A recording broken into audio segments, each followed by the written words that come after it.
Hi everyone, I am so excited to be back. Let me make sure this microphone is not too close to me.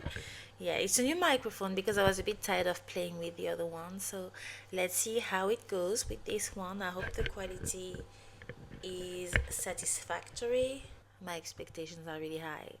Good afternoon, everyone. Welcome back to my channel. And today we're going to do another deep dive. And before I start, I wanted to say thank you for all the love, all the nice comments I've been receiving here and there. Thank you so much. And I'm really curious about your take on these deep dives that I make. So thank you so much for your lovely comments, and please don't hesitate to add to these discussions if there are any points you want to highlight, any points that I've missed. If you want to offer different perspectives, please don't hesitate. I am here for it.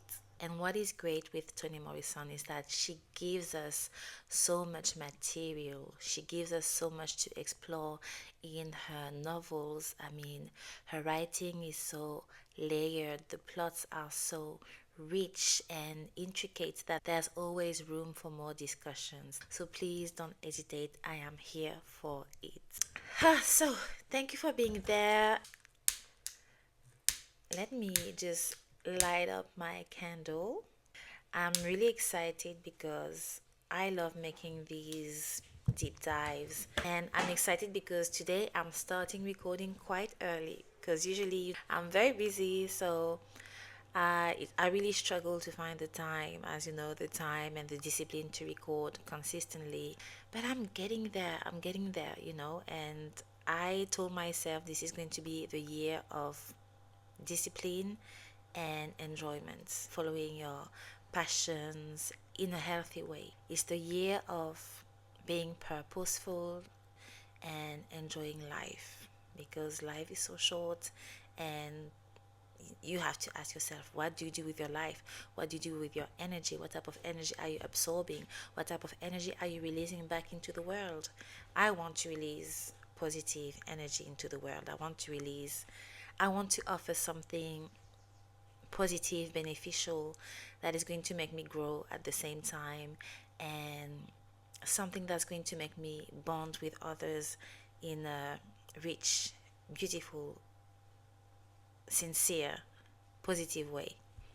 Does it make sense? I don't know. I have to tell you, when you speak different languages, sometimes you have this gap between what you think in your native language and how you say it in your second language. So sometimes I'm like, did what I just say make sense? Did it just make sense? So, wow. Anyways, really happy because I'm more organized, and I have to say I do have a bit of an onset of a migraine, but I know what to do. That's the good aspect of taking the time to know yourself. So I know what to do. I have my water. I have my water. Um, I've arranged my environment to make sure I'm reducing stress levels, excess noise, stressful people. So I have my water. I have my nice candle, and as you can see, we are matching colors. The colors are matching, and I love the smell. So I feel like I'm going to be able to keep the migraine at bay. I've also bought these glasses. They help a lot to reduce blue light, and I've made these couple of changes after the video I've made about, what was the title? It was about the circadian code. Yeah. So, we're looking after ourselves. This is very important, to have a healthy body, a healthy mind, a healthy heart, so that you can give back to yourself and to your community, to your people, and you can enjoy life a bit more. So today this video is about the character called Junior in this novel called Love from the amazing Toni Morrison. I have the book somewhere here. That's the novel. I've made previous deep dives about characters such as Elle, Christine, and May, which are available on my channel. And I also have a video where I do quite an extensive book analysis. Now, once again, it's quite condensed, it's quite summarized, but if you want to know more about the novel itself, I've made another video where I focused on the main themes. I offer some perspectives, and you have a lot of material online on YouTube, academic journals that you can look up if you want to know more about the novel itself. And today we are deep diving Junior. Junior, for me, she is such a polarizing character.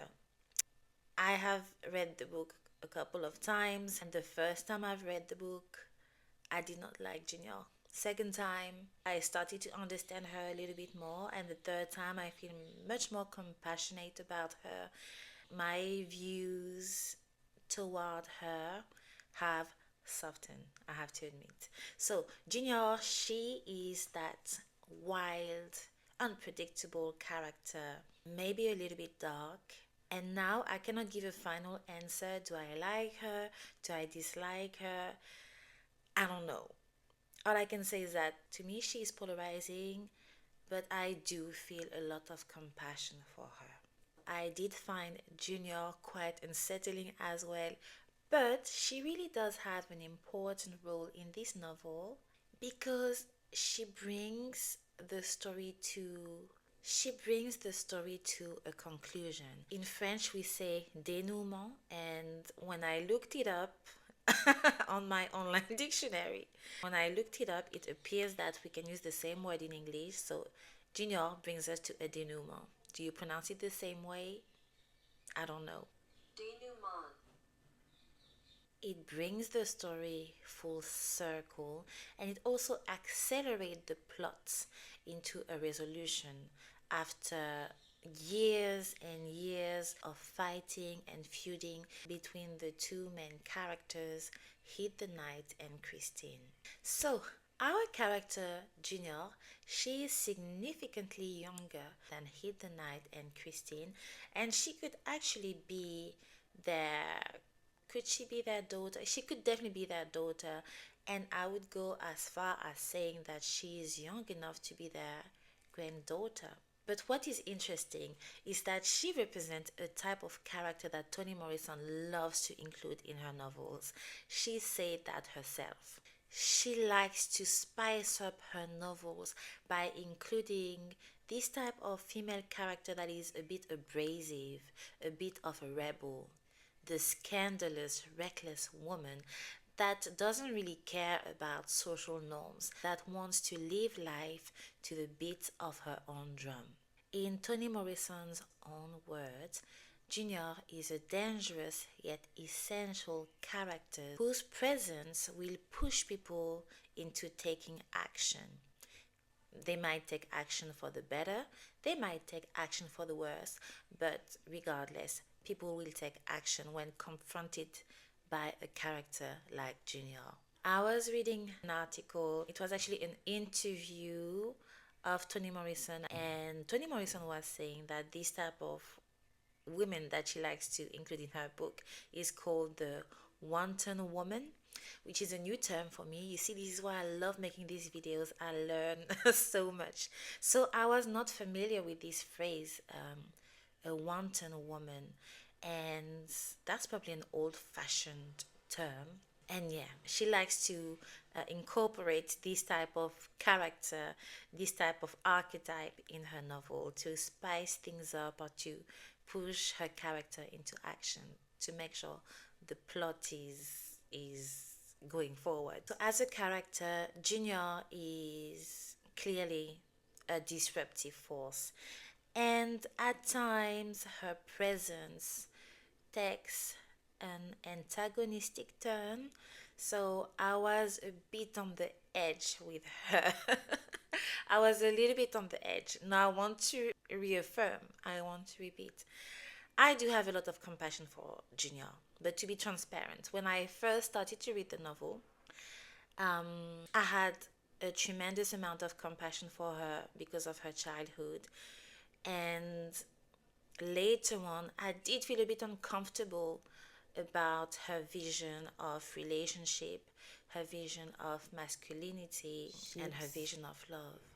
Then I've been able to, take some distance from the actions of this character and remember that she was acting from a place of brokenness, from a place of deep trauma, from a place of hurt, and she never learned the tools to navigate relationships safely. She never learned the tools to even appreciate and understand safety.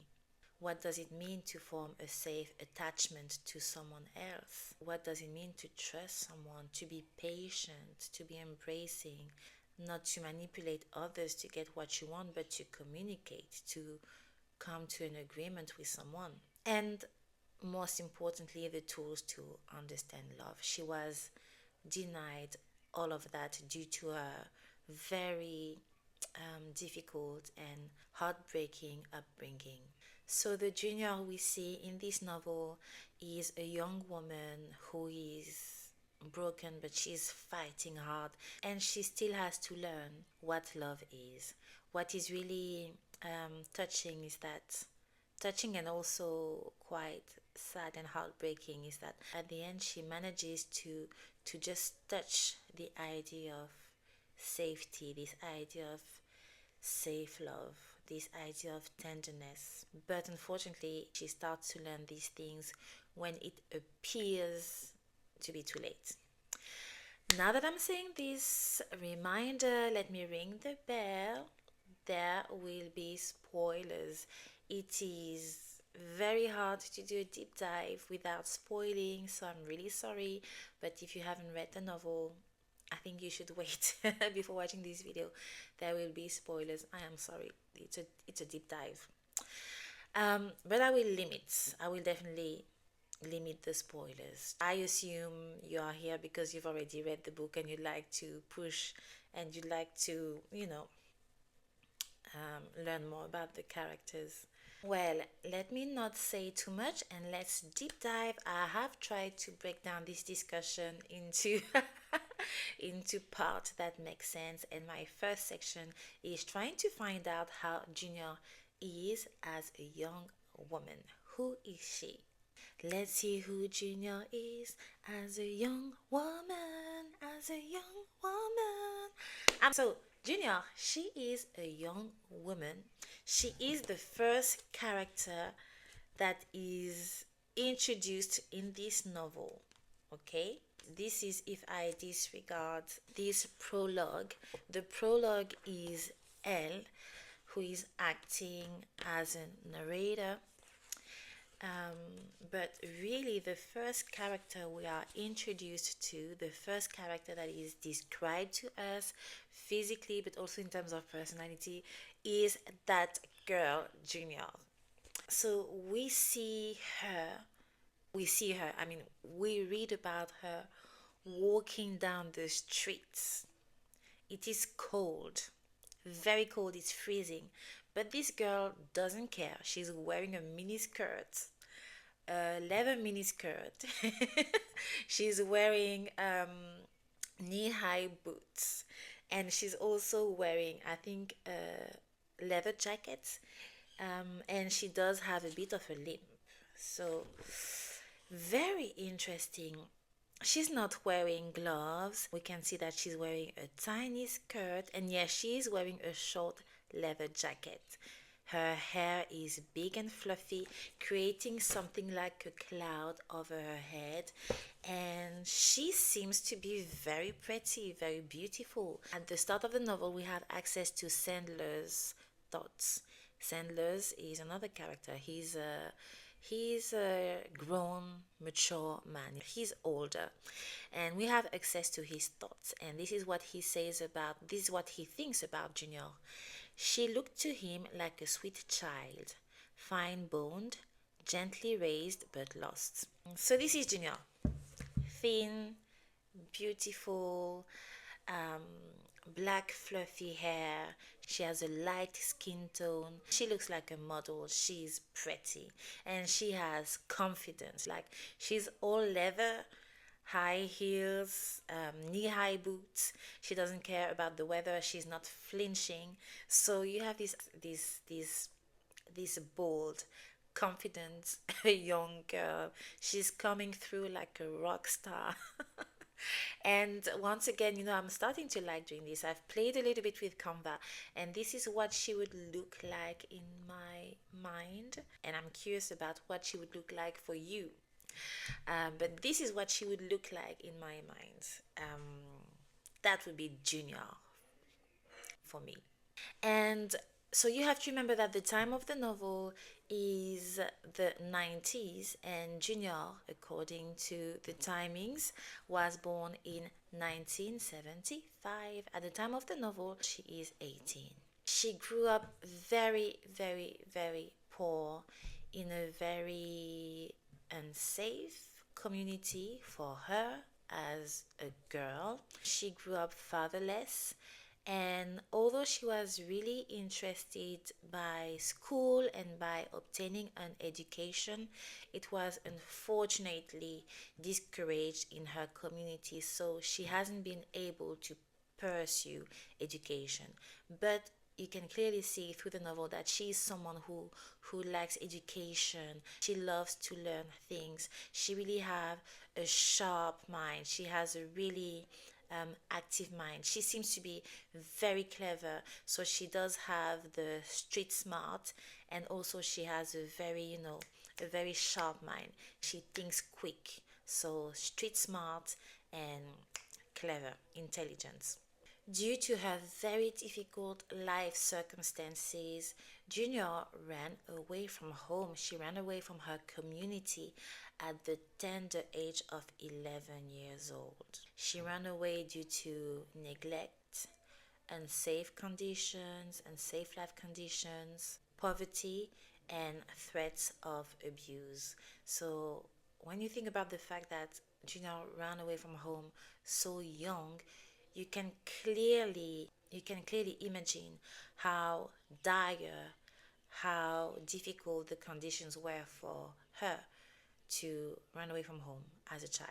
And what is very interesting is the parallel between Junior running away from home at the age of 11 and Hid being married off at the age of 11. So we have two very tragic childhoods here, and I'll come back to Hid later on in this video, but that is interesting. That's an interesting point to notice. What was interesting for me while I was reading this book, what was interesting is that the third time I read this book, I did make a connection between Junior and her backgrounds, her origins as a young girl. So she was living in a very tight, a very isolated community that was living in the mountains. And this community was largely ostracized by the general population, and this community was regarded as inferior. This community was regarded as being uneducated, as being very wild, very untamed. So they were clearly ostracized because of where they were coming from. So living in a reclused area in the mountains, and also because ethnically speaking, there is a moment in the book where Junior is talking with a friend at school. She's still a child, and this friend of hers, and I think he's a white Jewish boy, and he's asking her, are you a black girl? Are you colored? What are you? And Junior, she genuinely doesn't know. Junior doesn't know if she's a black girl. She doesn't know if she's colored. She doesn't know if she's mixed. So she's really unclear about her ethnicity, and she's really unclear about where she fits in terms of these ethnic boxes or these racial boxes. So you know that I'm French, and for me the word race is very weird for me.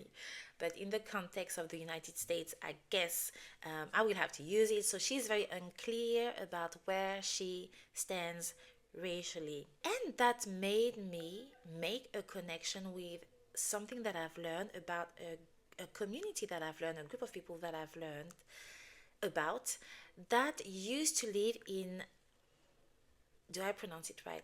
that used to live in Appalachian Mountain. I struggled with the pronunciation of this word, but you will notice that I've made a lot of improvements in terms of pronunciation.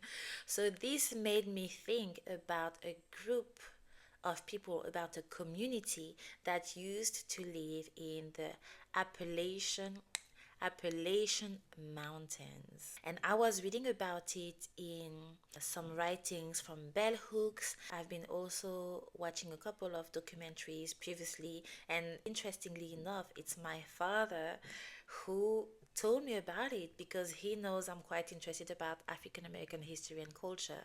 So one day he told me, "Oh, do you know about this group of people? Like, there's a lot of mystery around it." And I started to get interested this way. So I made the connection, and I felt like maybe that is where Junior is coming from. Maybe Toni Morrison made some connection or tried to make us think about this community through the character of Junior. If you want to know more about this community, this ethnic group that used to live in the Appalachian, you will find a lot of information if you research the term Melungeons. Now, this term used to be used as a derogatory slur.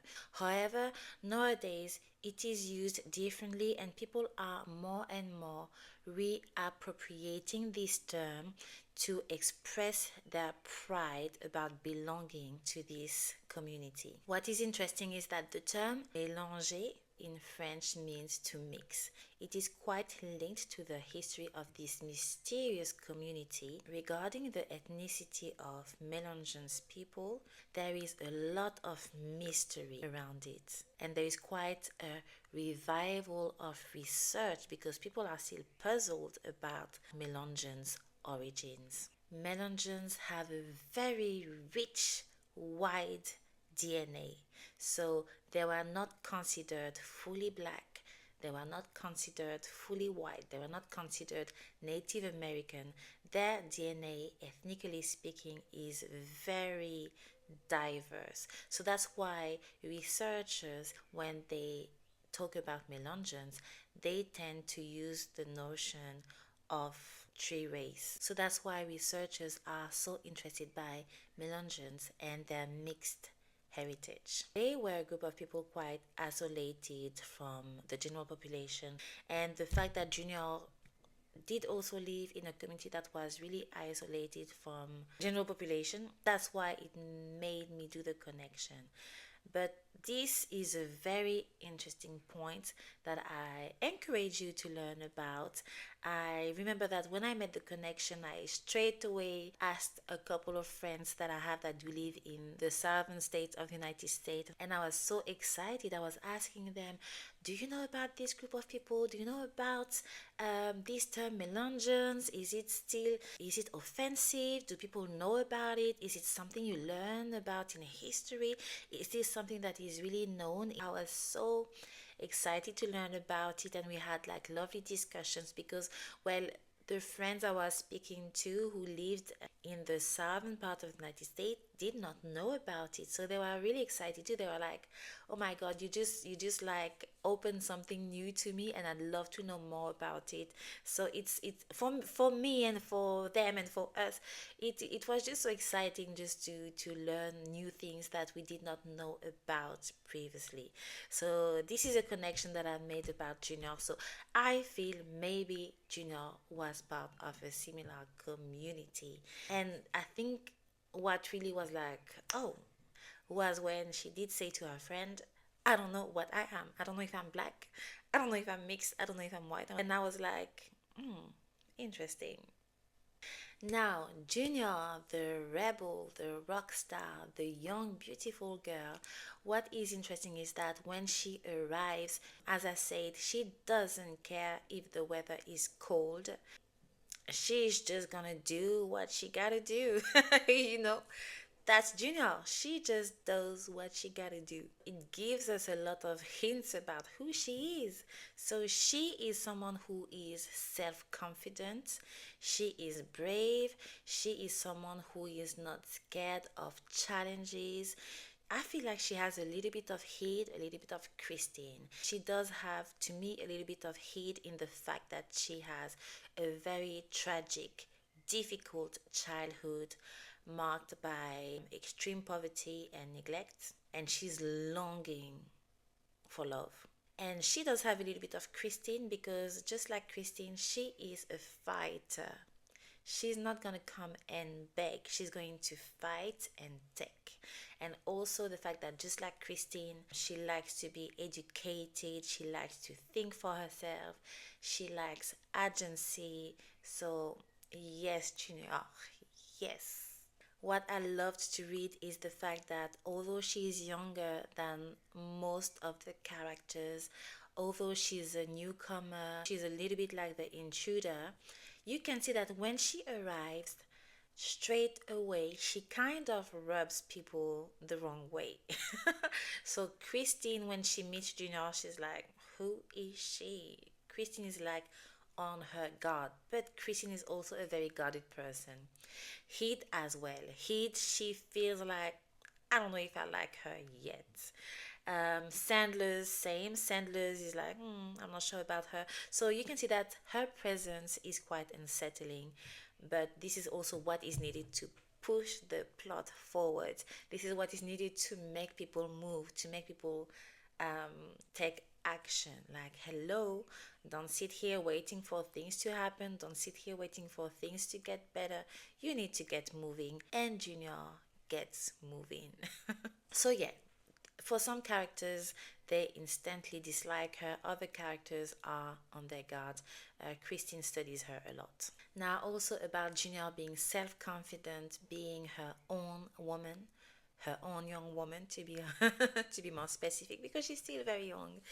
I do like the fact that so Junior comes from poverty. She needs her roof over her head, and I was quite impressed by the way she takes space, by the way she managed to maneuver her way into One Monarch Street, which is the house where Hit the Night resides and where Christine also lives in the basement flats. So she carves a space for herself, and she's there. She makes a space for herself, not only physically but psychologically, into the house. He sees that Junior is here physically, but she also sees that Junior will become a key player, and same for Christine. When Junior arrives, Christine is like, this girl is onto something, I need to watch her. They both feel Junior's energy as being quite fiery, flamboyant, and strong. Now, and Christine, she's a tough cookie. So seeing Christine feeling unsettled by the presence of Junior is telling. I feel like Christine sees a young woman that reminds her of herself, and so she knows that there could possibly be danger.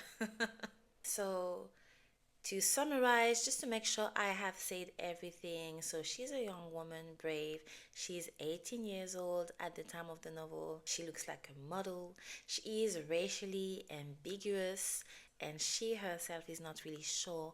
And I am actually going to quote, so this will be page 56.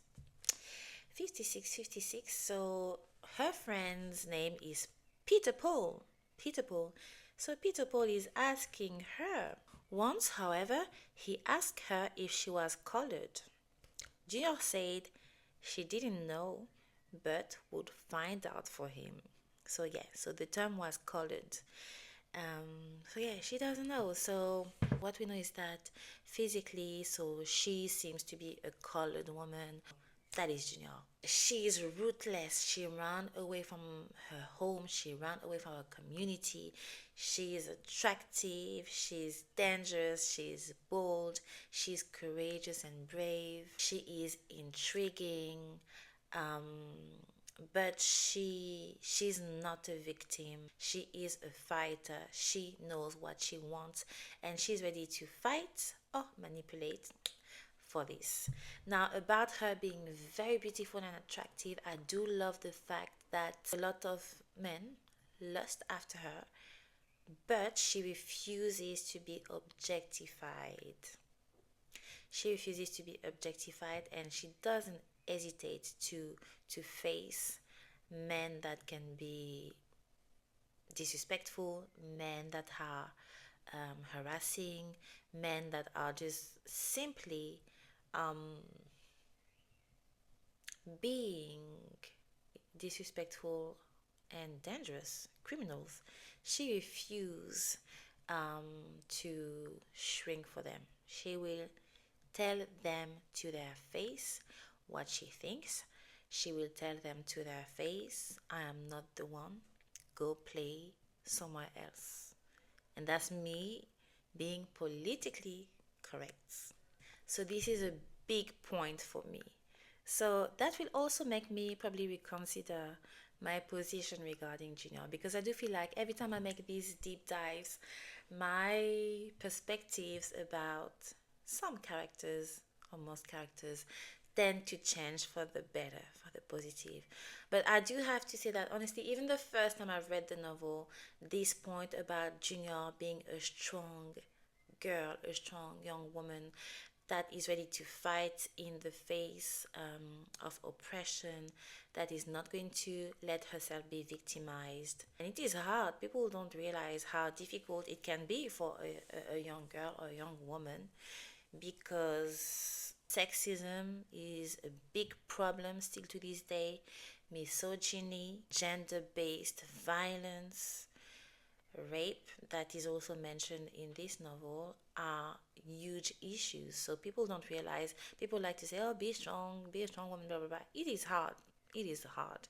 And at times it can be a matter of life and death, even for people who go through horrific traumatic events because they are girls or women. For these people that are still alive, after this difficult moment, is still a matter of life and death, because it is very difficult psychologically to survive.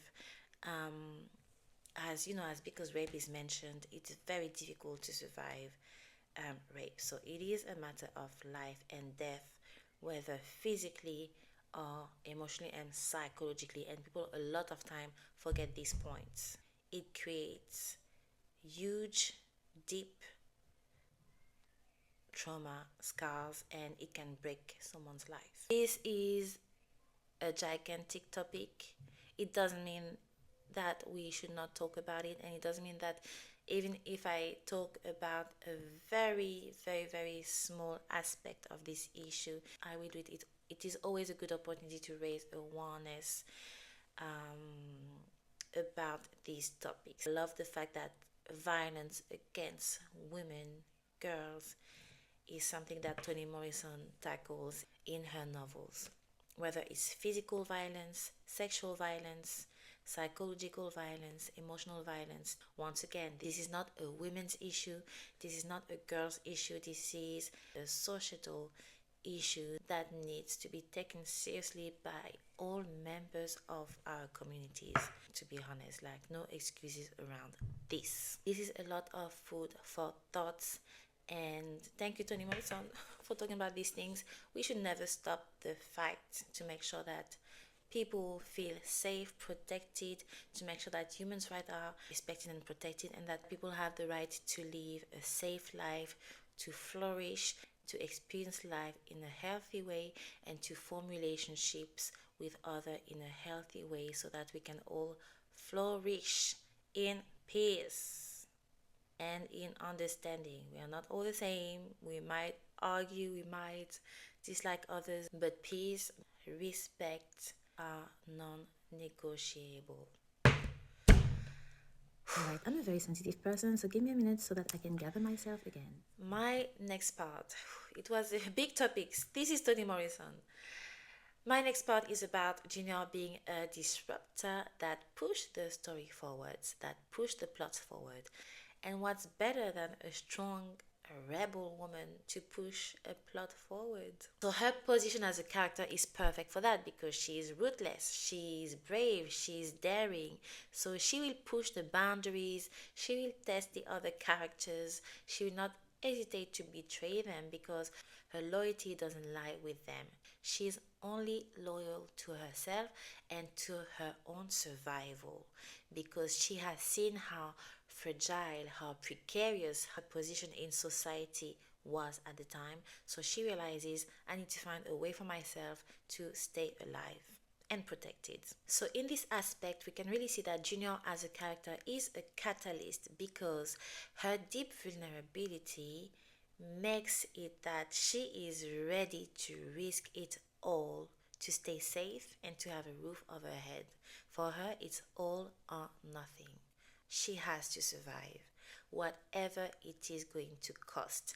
And it's not really about her being a mean person, but it's more about her understanding that since she was a baby, she felt like she's been on her own. She has to fight, she has to fend for herself. So it's not her being selfish or egoistical, it is just her with her past, understanding that she's alone in this world and she does have to fight for a place. She sees life as everyone has to fight for their own place. Solidarity is not something that she really knows because she hasn't been loved, looked after, she hasn't been able to evolve, forming safe relationships or receiving loving support. In the novel, you will see that there are several places where she does express the fact that she will do everything to have a roof over her head. And the first time she arrives in the house in 1 Monarch Street, she feels so relieved to like sleep in a real bedroom and to feel safe in that bedroom, to eat a nice warm meal, the meal that was cooked by Christine because she's been in the street for a couple of days before arriving to that place, to feel safe, not having to fight people who will try to, hurt her or abuse her. So once she arrived in this house, she feels like, wow. I mean, we take these type of things for granted, but she feels like this is everything. I have a roof over my head. I am safe. I don't have to fight for my life. I have warm home cooked food. I have running water. I can take a shower somewhere. So this is huge for her. So she's ready to risk it all to keep this. And in this aspect, it also means that she is ready to take part to his malicious plan because for her, she doesn't think too much of it. She's just like, oh well. And first of all, she does think that Heath is a bit delusional. She's like, okay, this old woman is trying to do this, but I don't care. As long as I have a roof over my head, she's like, Heath, just do whatever you gotta do. As long as I have a roof over my head, you do you, I do me. So that is Junior's position. She really wants to find her place in the world. And I also need to add about Junior feeling, alone and feeling like she has to fight for herself, not out of selfishness or malice. But there is a moment in the book, listen, there is a moment in the book where she says that at some point as a kid she did feel like the dogs that were playing in their mountain community. They had a lot of stray dogs, and in the novel at some point she does say that she just felt like one of these dogs because no one cared for her, no one looked after her, and she just felt irrelevant. And I was and I know it's a novel, but you know me, I am so sensitive. It was very hard to read, and when you read this, you totally understand where she's coming from. So, yeah, Junior, she is not mean, but once again, her boldness, her audacity, her fire is really what pushes the story forward. The fact that she feels like she has to fight for herself and disregarding both Heath and Christine brings us to a resolution. Painful, but a resolution still. And you can clearly see when you read the novel that when she arrives, there is an acceleration of things, whereas before her arrival, things were static. Things were stale between Christine and Heath. Like, okay, they were hating each other, but things were not moving forward. They were just hating each other and looking at each other like, I hate you. Like, silently hating each other. And yeah, we need to, you know, we need to move forward. And this moving forward is coming with the character Junior. On the surface, on the surface with heat, because Junior's main purpose is to stay alive and safe. So with Heat, she's really pretending to be loyal.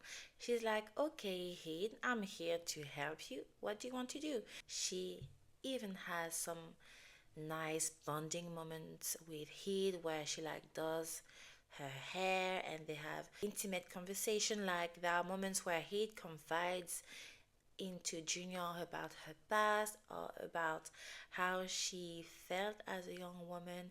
And these conversations that we have between Heed the Knight and Junior are actually moments where we can understand Heed as a woman a bit better. So Junior is quite an open door for Heed to just to do some type of emotional self-reflection. But in reality, I mean, Junior listens because she's polite. Junior listens because she's polite, and she's not a bad person. So she does, she's like, okay, that's your story, Heath. Thank you for telling me. But she's not, she's not deeply interested. Not much more than that. I mean, the bond is not as deep as maybe Heath wanted it to be. So here we can see that Junior is a little bit manipulative because with the information that she gets, she's not really trying to humanize Heath or understand her better, but she's really collecting information to understand how to protect herself and maybe how she can make sure she stays in the house, even if it means that she might have to lie or to betray Heath at some point. So here you can see the dangerousness that Toni Morrison was talking about, the fact that Junior can be volatile as far as loyalty is concerned, and these are against defense mechanism because all she's really thinking about is survival. She doesn't really she doesn't have room for compassion. She doesn't have room to understand how people may feel. At this stage, she doesn't really deeply knows what empathy is because of the space she's operating from. Brokenness, trauma, loneliness. So clearly, Junior, she arrives like a dynamite. She has her own agenda, and it doesn't matter to her if at some point she has to betray Heed, play Christine and Heed against each other. Her end goal is to survive. She's a bit indifferent, and it's like for her, it's like don't take it personal. I'm just trying to survive. But I mean, you can see that emotionally she can be very detached, and that's why I feel like Christine does have a bit of compassion for Junior at the start and at the end because she knows what Junior may feel, or she at least understand where she comes from, because Christine, although she was born privileged because of her life story, go back and watch my deep dive about Christine. Because of her life story, she became homeless, so she knows the difficulty of being a woman living in the streets. So she does know that Junior is not necessarily innately mean, but she's just a bit rough and wild because these are the codes she knows. That's how she learned to survive. That's why the end is very interesting. Because at the end, I really thought that Christine would I thought Christine would really hurt Junior. Me being politically correct again. But when you read the end of the novel, you can sense that Christine is like, okay, she messed up, but I also know where she's coming from. I also know the place she's operating from. So let's see what I'll do. Very quickly, before I move on to my next section, can I just add that what I did find interesting is the fact that, Junior is a disruptor. She's a dynamite. But you will also see that both Christine and he, they do, as I said, they do feel a bit unsettled by Gina's presence, and they do notice that this girl might be a bit unreliable. And I do feel like Christine is like, girl, I see you. As I said, Christine is like, I know where you're coming from. I've been there too. But I do feel like Christine, especially Christine, is like, I have bigger fish to fry. I know you're here to I know you're here to create chaos, but I will have to move faster than you and prevent you from doing whatever you want to do. So I do feel like Christine, she sees through Junior's game, but Christine's like, oh, listen, I have bigger fish to fry. You sit there and I'll do what I gotta do to save myself. On the other hand, I feel like Heed does see that Junior can be a bit unreliable, but because of Heed and her past again and her mental development, Heed is much more naive than Christine. So it's too late. I mean, Heed really fails to see the extent to which Junior is ready to go to keep a roof over her head. And I do have the feeling that's why. I mean, when Heed and Junior went to the hotel, the dilapidated hotel, Heed is like, I mean, he is just going with Junior, still thinking that Junior is her subordinate. He is still thinking that she is the mastermind of the plan, but she forgot that, as I said, Junior is a clever girl. She's street smart. She thinks quickly, and she's just a vibrant mind. She's a vibrant man, and I just feel like because he is naive. I feel like that's why she is getting betrayed to this extent by Junior. Let me know what you think, please. Let me know what you think. Do you agree or do you see things differently? Please let me know. Let me know. But yeah, that's how I feel like he'd underestimate Junior's agenda.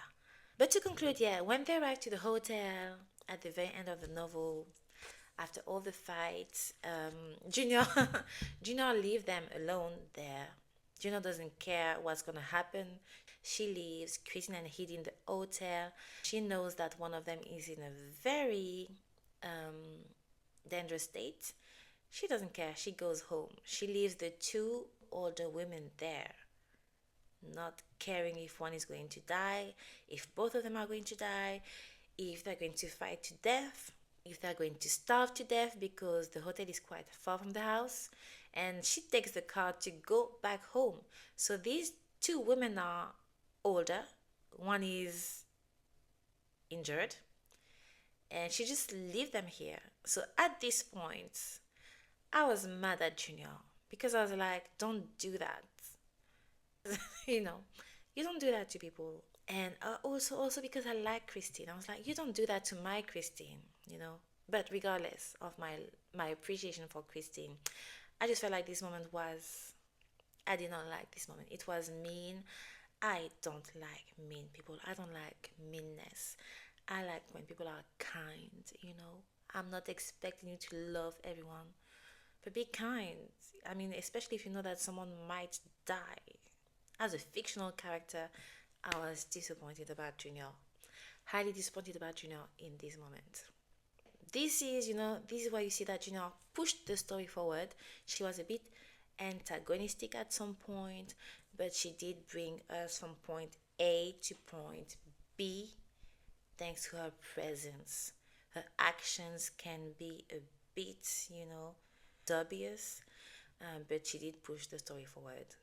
My next point while I was preparing this video was about Junior being such a lonely girl.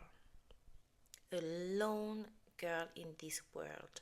She was. Her life as a kid is so sad. I mean, it is really, really, really sad. And just the fact that, okay, it's a novel, it's fiction, just the fact that these are realities that some people live just make it even more heartbreaking. The reason why I have this section here is just to shed light, to humanize this character a little bit, just to show that yes, she was a disruptor. Yes, her actions were sometimes reprehensible, but we do have to understand where she's coming from. She has a very, very sad life. As I said earlier, she did feel at some point that her life was not worthy. Her mother, so she grew up fatherless. She never knew her father. Her mother could not protect her. So Junior was living in this community, and she just didn't feel safe in this community. And very quickly, she did realize that her mother could not protect her from the violence that was happening in that community. And clearly, the environment she grew up in was marked by deep poverty, exclusion, which also implies exclusion from education, healthcare, socializations, to see different people, different groups, and to just, have an open mind and just being an adaptable person that can, grow and flourish. She was denied these things. So, exclusion, poverty, and violence.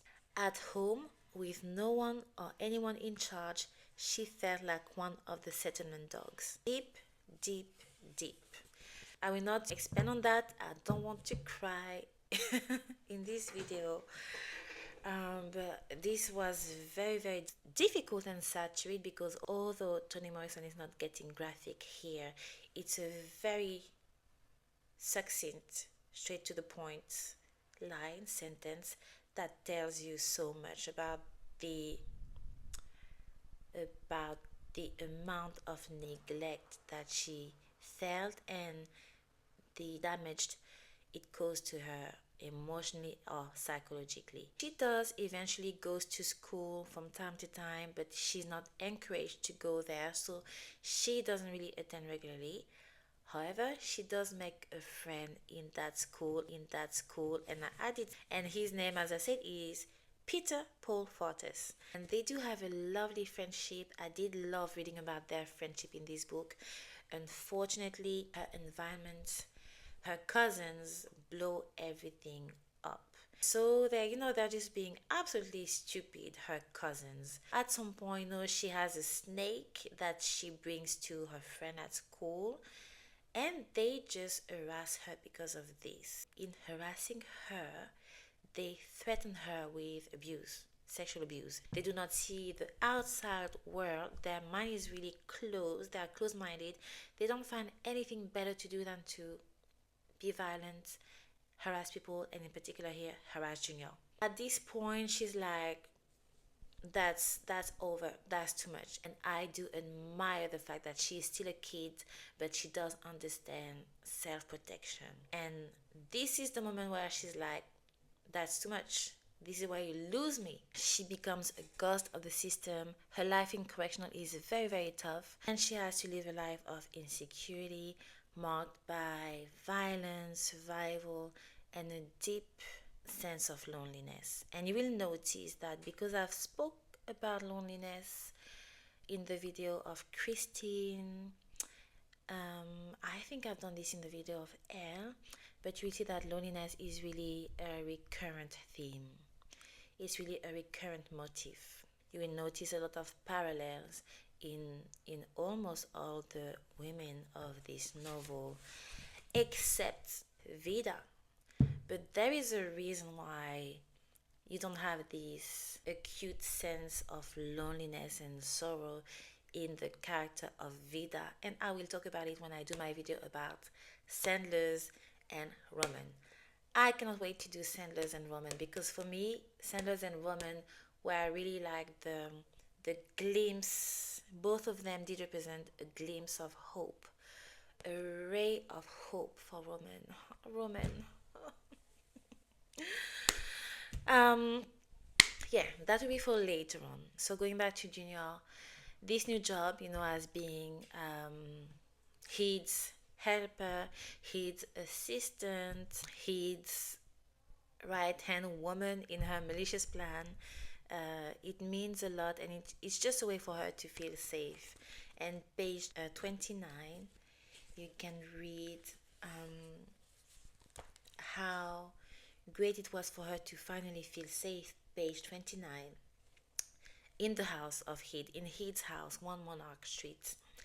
Sleep came down so fast it was only in dreaming that she felt the peculiar new thing, protected.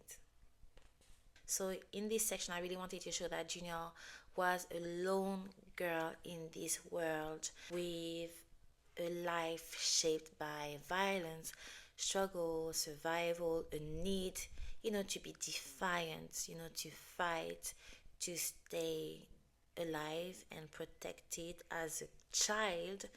As a young girl, she had no one to rely on in order to stay safe physically, and a life marked by finding any ways to protect yourself. And feeling like you're invisible, feeling like you can never be safe, feeling like no one has your back, and feeling like life is a war zone does a lot of damage to a person emotionally and psychologically.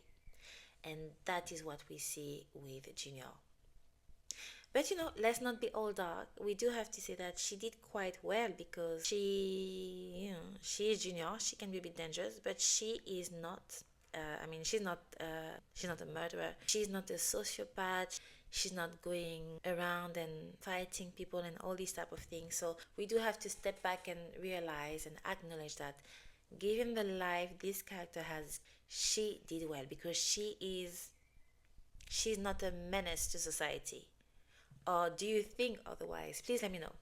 Do you think Juno is a menace to society? I do agree that what she did to Hidden Christine was crazy, but I think she did not think things through at that moment. So here we do see Toni Morrison is teaching us your mistakes do have consequences. But please, in the comments, please let me know, is you a menace to society? Because I do have a lot of compassion, but I don't want to soften too much regarding this character.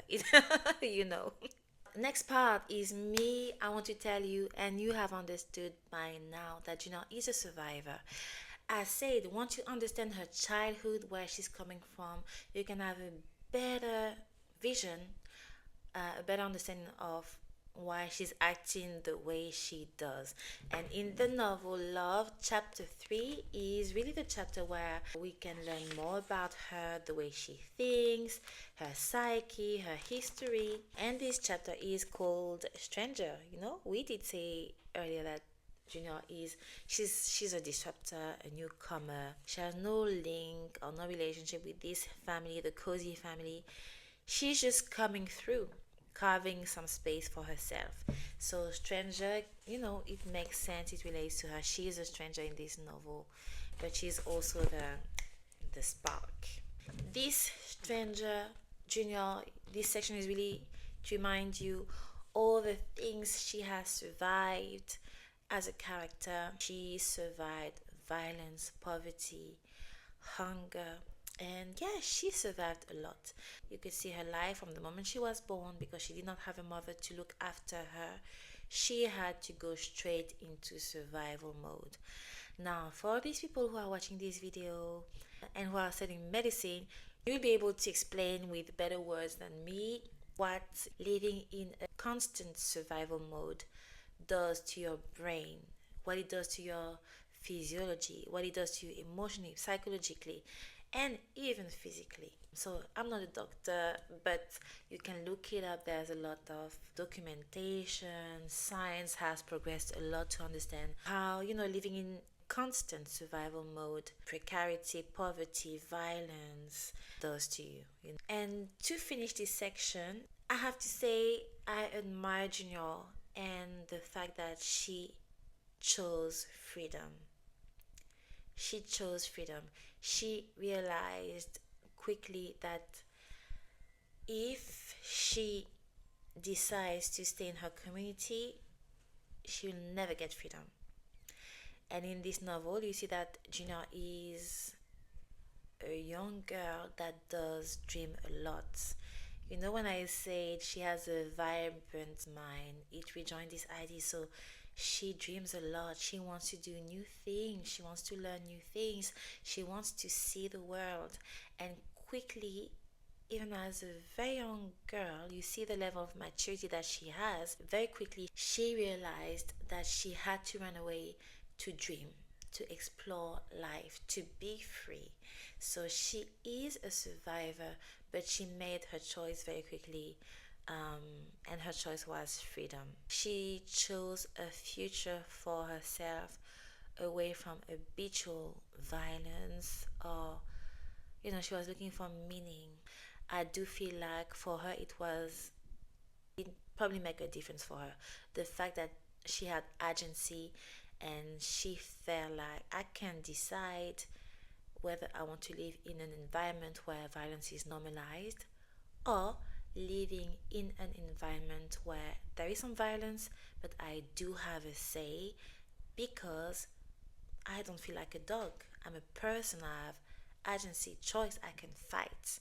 And I do feel like these things she felt like she could not get it in her community where she was living. She wants to dream and explore life, see the colors of the world. So honestly, I'm clapping for this because you have to sit down and try to see where she's coming from and all the things she has to fight against as an 11-year-old girl. You know what? Before I move away from this section, I have also to mention when I say that when we get to know Junior, the limp is mentioned. Do you know how she got this limp? Yes, you know, because if you're watching this deep dive, it means you have read the novel. So, yeah, the limp.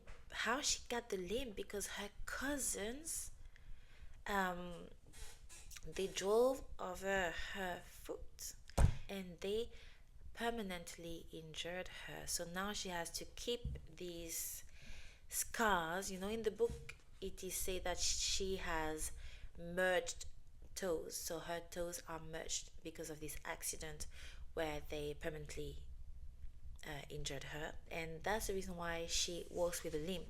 So you can see, I guess, all my literary students, you can make the link between this limp as a scar from a past. She's limping. It's hard for her to get to grow and learn empathy, compassion, love. So this limp might represent this. But regardless of this limp, regardless of the fact that she knows that she is damaged emotionally, she's not afraid to go forward. She's not afraid to wear high heels, showing that, okay, I have this limp, but I will go forward. I'm going to be who I want to be. I'm going to explore freedom. And I want to try to see what love is, even though I might be a bit inadequate at the start. I want to move forward. Yeah. My next section is about Junior's need for freedom, and this is where I see that once again I talk too much because I am noticing now that some of the points I want to talk about, I have mentioned them earlier. Oh, please forgive me. Junior and her need for freedom. I have mentioned that earlier, but she loves freedom. For her, life has no ceiling. That's why she wants to explore the world. That's why running away made sense for her. She has an active mind, she values education, and she enjoyed going to school even though other students were not really kind to her all the time. They were excluding her. The fact that she did have her friend, the fact that she did enjoy learning new things, seeing other people, shows you that she wants to expand her world, expand her horizon. So for her, school represented freedom. School was a tool that could help her in the long run, in the long term, to achieve freedom. Unfortunately, the cousins. But it did not stop her from finding an escape. And we can say, the cousins and their vile behavior was also, an accelerating fact. It was accelerating her ability to experience freedom and to find herself, to self define. You do have to bear in mind that in the moment of the novel, Juna is still a very young woman, but it's quite, promising. Although, the events are quite, the events are perplexing, but it's promising in the sense that she is starting to find out, or to start the journey to learn who she really is beyond the trauma. And you know, this need for freedom, this hunger for freedom that we can see in Junior, I feel like Christine saw that in her as well, and maybe that's the reason why as a reader, I did feel and see um, all these similarities between Junior and Christine, alongside the fiery personality of Junior, the fierceness, the need for independence that we can see in both Christine and Junior. You know what? I find it interesting that I'm mentioning Christine because for my next part, I want to try to explore the similarities between Junior and Hit the Night. It does make me realize, and I think I've mentioned that earlier, that Junior carries a little bit of both, a bit of Christine, a bit of Hit. But yeah, a bit of both. But let's zoom in on Hit and Junior. When I was reading the book, I could not help but notice the similarities between Hit and Christine. The fact that the age of 11 years old is very significant for both characters. You know, Hit getting married off at the age of 11 years old, and Junior running away at the same age. Both of them are ostracized because of their social backgrounds. They grew up in deep poverty. They are seen as outcasts, outsiders. With the night, although she becomes Bill Cosey's wife, she's still seen as a stranger by the rest of the family, like May, Christine. Elle is just accepting, but the community doesn't really accept her. And Heat desperately needs material security like Junior does. Let's see if I have a couple of quotes. Yeah, page 127. This is a lovely moment, a deep, touching moment between Hit the Night and Junior that I'm reading. Hit glanced at Junior's face in the mirror, thinking, "That's what it is. What made me take her on. We are both out there alone, with fire ants for family." So Hit here highlights the common loneliness, exclusion they feel. Now to go a bit further, both Junior and Heat are completely obnubilated, um, fascinated, obsessed by Bill, and both of them want a piece of everything that Bill left: the house, the hotel. They both want a roof over their head. They both want a piece of that estate. Now, the difference is that Kid is trying to bond with Junior. She is telling her part of her life stories, partly because she pretended to hire Junior so that Junior could write Kid's memoir, but also because I feel perhaps Kid's for once find someone she can confide in. However, Junior is not really interested, not beyond the purpose of getting to know Heed and see what she can get from her and how she can perhaps manipulate her. Junior is not particularly interested by Heed and her stories. She's not impressed by Heed, and she disconnects when Heed is starting to ramble about her past. Heed is, she's throwing flowers at herself. She's talking about herself and all these things. But Junior doesn't really care. There's a moment in the novel where Heed is like talking about herself, and Junior is just, glancing at Romen, a young boy, at the window, and I think Heed can see it, and she's like, okay, I can see that she's not listening to me. But yeah, Gina is not really interested, and And that's why we can wonder, Heed can relate to Junior, but can Junior relate to Heed? If you focus on the interactions between Heed the Knight and Junior, and when you access Junior's thoughts, you will see that Junior is really critical of Heed and her life choices. So we can clearly see that here, Junior, yes, she does mirror what Heed once was.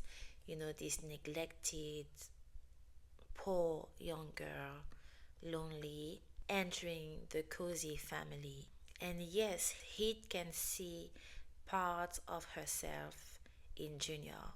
However, there is clearly a gap between the two because, contrary to Heed the Knight, Junior is bold, assertive.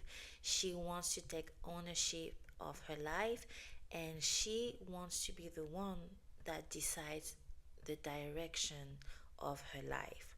Junior doesn't play about her agency. She's assertive, she can be aggressive, and as said before, she does value education. She is street smart and intelligent. Not saying that Heed is not intelligent, but Heed is really naive, and you can see that she did not really push her education or her knowledge further than the minimum that was needed to be Bill's wife. And yeah, Junior also, she tests people, she challenges people, she tests the boundaries, where he is more observant and he relies a lot on surface level things like appearance. Junior sees things more deeply. She will think deeply, and that's how she's able to be successfully manipulative with people like him. Because you know, Christine, I do feel like Christine is on the same level as Junior because of what Christine has lived, so she can see through the but he is very naive. She doesn't have a lot of life experience. I assume it's easy for someone like Junior to manipulate him. And yeah, Junior doesn't care at all about appearance. You noticed with the way she arrived in the town in cold weather with her miniskirt, her leather miniskirt, and her high heels, walking in the snow. So she doesn't care about appearance. She's in this aspect, we can see that she's deeper. She is more substantial than Heed. Junior is not a victim at all.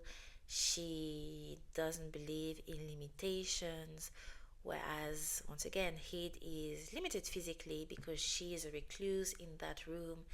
He does believe in limitations because it looks like beyond being Bill's wife, she did not believe that there was something more for her. And yeah, Junior is not scared to create a space for herself, even if it means burning bridges. And here again, you know, because we're making this parallel between Junior and Heed, I do feel like for Junior it is not necessarily out of malice. Whereas Heed is borderline. Because I'm thinking about that time where she burnt Christine's bed and Christine had to be sent away from the house, and it does look like he did not have any remorse about it, about seeing Christine being sent away from the house and having to fend for herself. So for Junior, I don't necessarily see malice, but for Heed, it's a bit, you know. When I do the video about Heed, I will explain how I feel that, how or to what extent I do feel like there was a little bit of malice on Heed's part. But you know, in the end, both of them wanted to survive. I just feel like, although they do have a lot in common, they did take different approach to survival, how to survive. They took different roads to reach their end goal. And also, it's two different generations as well. So, yeah. Also, one big thing they have in common is their obsession for Bill Cosey, and that will be my next part. This devouring obsession for Bill Cosey is something they do have in common. Let's have a look at Junior and this strange relationship she has with Bill Cosey through magic realism, something that Toni Morrison does brilliantly. This is Toni Morrison's thing, magic realism, because this is something that she uses in her other novels like Beloved. And we do have magic realism because we have this intertwining of realism and supernatural events. The realism is Junior because she's a living character, and the supernatural is Bill Cosey because at the time of the novel, when Junior enters the plot, he is dead. But somehow she does manage to have a relationship with him because she sees him. She can see him, she can sense him, she speaks to him almost on a daily basis. So, this is where this magic realism is taking place. Now, Junior and Bill. Whew, very weird. Junior, she enters the cozy family as I would say as a hungry survivor. When I was reading the book focusing on Junior, I was surprised by the amount of time Toni Morrison mentions that she's hungry. It's also a metaphor. She's not only hungry for food, when she eats Christine's dish, and all the other dishes. And I mean, in this novel, I think she's the only one that is described eating something. You have Elle cooking a lot, yes, but I think she is the only one who is being described actively eating. But let's go back. And it does hold weight because she lived a life of poverty, nutritious, savory, tasty, homemade food was a big new thing for her. But beyond this, if we talk about symbols, she is hungry for material safety but also connection. She's hungry for a father figure. She is hungry for a safe paternal love as a fatherless girl. In the novel, you will see that when she is a very young kid, she keeps on asking her mother about her dad, and you can see that very quickly she is yearning. There is a void that is creating, that is entrenched within her heart because she doesn't have a father, and she longs to know her father and to have a relationship with her father. Unfortunately, it never happens. So, all these feelings, she projects them onto Bill Cosey, the ghost of Bill Cosey. And this is when she arrives to One Monarch Street. Remember this winter day, and she's walking with her leather skirts. I keep on talking about this leather skirt. When she arrived in this house, when she sees this beautiful, huge painting, this beautiful, huge portrait of Bill Cosey, she is totally mesmerized by this older man that looks so tall, handsome, charismatic, powerful. She's like, oh wow. And that's it. For her, straight away, this man is her good man. For her, in her mind, this is her imaginary dad. But this is where it gets weird because the relationship that she established with the ghost or the portrait of Bill starts with him being a fatherly figure to the line being a bit blurred, and this is where it gets a bit weird. Bill Cosey becomes an imaginary friend, at times a protector, at times a father figure. And as I said, sometimes it gets a bit weird. It feels like she does see him. Well, first of all, she's clearly obsessed and hypnotized, but the lines do get blurred because there is a bit of voyeurism that settles. So sometimes it feels like she sees Bill as a borderline lover. I mean, it is really weird. You will judge it for yourself. Please let me know in the comments about this last aspect of how she sees Bill, because for me at some point it was very weird. It was very weird and disturbing, but it also highlights the fact for me that there was a little bit of, I mean, for me, she's clearly fetishizing, yeah, fetishizing Bill Cosey, the same way she was fetishizing Roman. And this fantasy sometimes disconnects her from reality. She's completely fascinated. For him, he's just the perfect man, and he's exactly how she dreamed of her father. He's exactly how she imagined her father. So yeah, Bill do become the remedy for her painful, acute need for a dad. Please let me read page 55 regarding Junior and her hunger for her father. During years of longing for her father, Junior begged relentlessly to visit him. Will you hush up? Was all Vivian said, until one day she answered, Army, that's what I heard. When's he coming back? Oh, he wearing nothing, baby. Nothing at all. Go play now. She did, but she kept on looking out for the tall, handsome man who named her after himself to show how he felt about her. She just had to wait. Page 55. Please tell me my reading is good. One day, I hope I will be speaking like a native speaker. Um, but yeah, she is dreaming about her dad. She imagining him as tall, handsome, charismatic, and in her heart, she feels like my dad loves me because he gave me her name. She just wants to meet him. It never happened, and that's why she did project all these longing and yearning onto the portraits and the ghost of Bill Cosey. One thing that I do find both telling and striking is the fact that although Gina runs away at the age of 11 years old, as a character, she never mentions missing her mother. Although she separates from her mother at a very young age, she never misses that bond and she never mentions her mother again in the novel. So that's really telling about this deep hunger for a father figure. So it's really clear that the root of this disturbing, deep obsession, this yearning for Bill Cosey, stems from the absence of her father.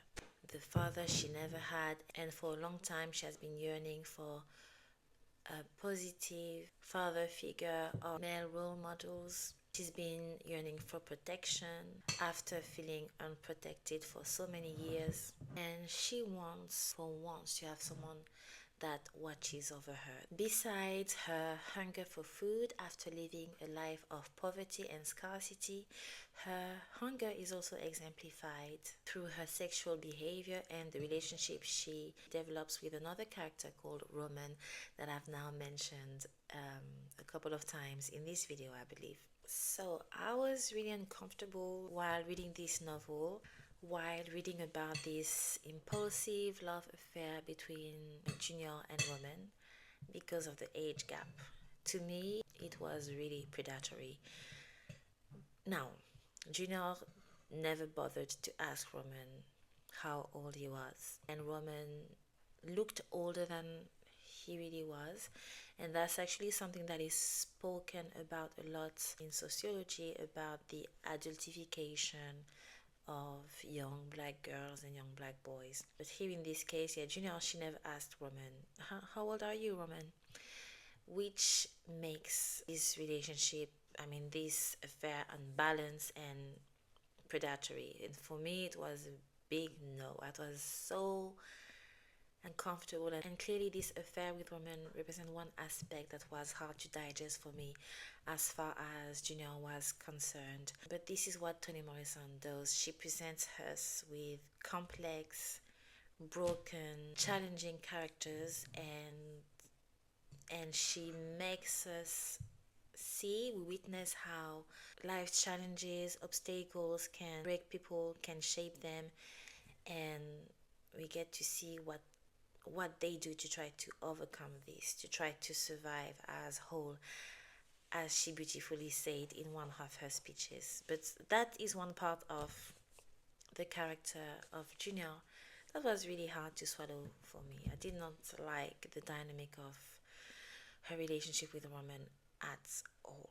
There was a huge emotional mismatch between her and Roman on top of the age gap. So the relationship was morally ambiguous. They were not equal in terms of maturity, in terms of personal history, experience. So for me, it was really exploitative. So I was really not okay with what Junior did.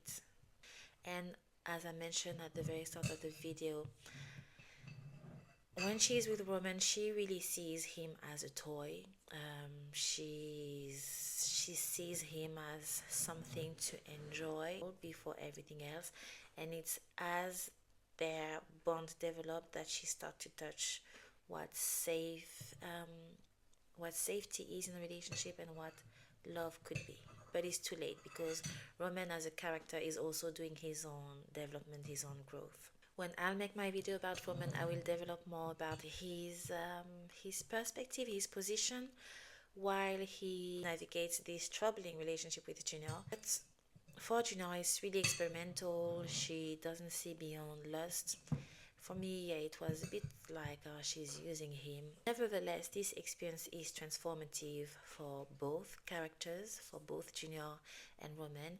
And at the end, um, it was an experience that allowed Junior to have an idea of what love could be. The love she desperately desired, she can see that it is accessible, but obviously in better settings, better conditions, not with someone that is much younger than you. But yeah, clearly we have a character that is still young at the time of the novel, who has a lot to learn because she's clearly damaged due to years of neglect, abuse, homelessness, and being like a ghost in a system that didn't care about her. I think I've mentioned all I wanted to mention about Junior. Now, of course, if you want to mention more, please let's carry on this discussion in the comments. And the point between Junior and Roman, I did not want to develop it further because my video is already long enough, and it's a very complex, and I feel so uncomfortable developing these points in this video here. Maybe in a video that is, more focused on the dynamic of their relationship, that would be more appropriate to develop this, or a video to talk about the abusive aspect, the reproduction of abuse, or the fact that young black boys are often perceived as older than they are, the objectification, all these type of things. That's an idea.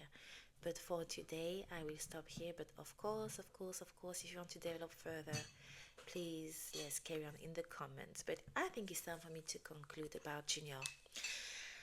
Junior,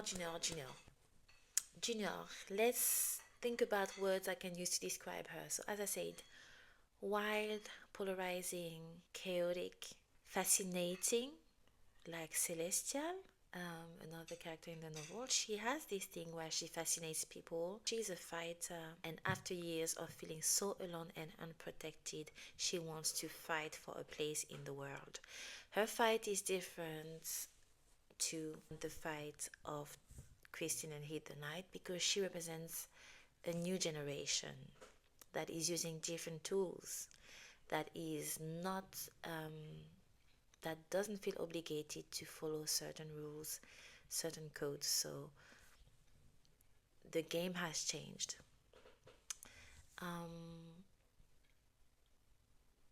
She quickly sees that no one is going to come to save her in her world, so she tells herself, girl, you better save yourself by any means necessary. So this is who we have with Junior. She symbolizes strength, determination, the struggle, survival, but unfortunately, because she is so damaged and because of her life experiences, she's not really interested in the fate of others while she's trying to survive. She doesn't sit back to think about how her actions could potentially hurt others, or she doesn't really think about the consequences of her actions. She has no time to reflect. She's in urgency mode, she's in survival mode, and she doesn't really slow down to see whether she has hurt others in the process of surviving at all costs. But with an open ending, because we don't know what's gonna happen next for her. So this is quite this leaves us with food for thoughts. We don't know what's gonna happen for Junior in the future. Is she going to learn from her mistakes, from her experiences in the cozy house with Romen? We'll see. Now, Junior, is she evil? Is she cruel? Yes, she betrays Heath. Yes, she leaves her for dead. She uses Roman, but above all, she's deeply misguided. She needs help. She there is a reproduction, subconsciously a reproduction of cycles of trauma that we can see through this character, and she doesn't know any better, really. She's just reproducing what she's seen. She's trying to see something better, something different. That's why she ran away, but it's hard when you don't know better to do better. So she's doing with what she has, with the tools she has. But if you don't learn the tools, you remain in cycles of hurt, pain, and there is no healing. So there's an open door, and when you finish reading the novel, you do hope that Junior continues her journey and that she finds healing along the journey towards womanhood. So, yes, she is not evil. She represents what happens when things go wrong. You're neglected, you're homeless, you have no one to protect you, no family, no roots, poverty, having to fend for yourself at a very young age. This is what she represents. Although at the end of the novel, she is locked in Christine's basement flat, that it's still open-ended for her future, and it's an interesting parallel to see her at the start of the novel being this free-floating agent coming into the house, trying to manipulate everyone, but at the end she's locked where Christine used to live, in the basement flat. So she's taking Christine's place, and we can only hope that she doesn't reproduce Christine's mistake, and that she learns from her mistake, and yeah. Now that I say this, it is so striking, the parallels between Christine and Junior, but that could be material for another video. The fact that she ends up, so Christine was scared that Junior would take her place in her war to, to get Cozy's estate during her bitter feud with Heath the Knight. And at the end, Christine doesn't care anymore about the estate because she lost her best friend for life. But on the other hand, Junior, who arrived totally free, is now locked where Christine used to be trapped. That's a lot to think about, but time is up for me. I don't have any more time to discuss this. I am myself tired, and when I'm tired, I don't know if I still make sense. So it means it's time for me to stop the video, and I think I've said all I had to say anyway for Junior. Now, of course, I have just tried to deep dive this character. If you want to add more point, if you have different perspectives, please share it. I would love to hear all the other perspectives you might have about Junior. But to me, she's really puzzling. I never know how I really feel about her. And now that I think about it, in most of the in most of Toni Morrison's novels, I do feel this way about the characters. I'm never fully I'm never fully a fan of a character, and I never fully. No, it did happen to me in the novel Jazz. I did fully dislike the character, but yeah, I'm always like on the fence with character. But this is Toni Morrison showing us the complexity of the human experience, and I love this, and I love that she gave us the opportunity to think about it through her exquisite, wonderful novels. Junior Vivian with an E. Junior, Junior, Junior. That's what I got for Junior Survival at All Cost. And I do hope that this character survives. I hope that she survives. I hope that she thrives. And I hope that she does find healing. I'm so invested in the lives of these characters. But Toni Morrison, she writes so well.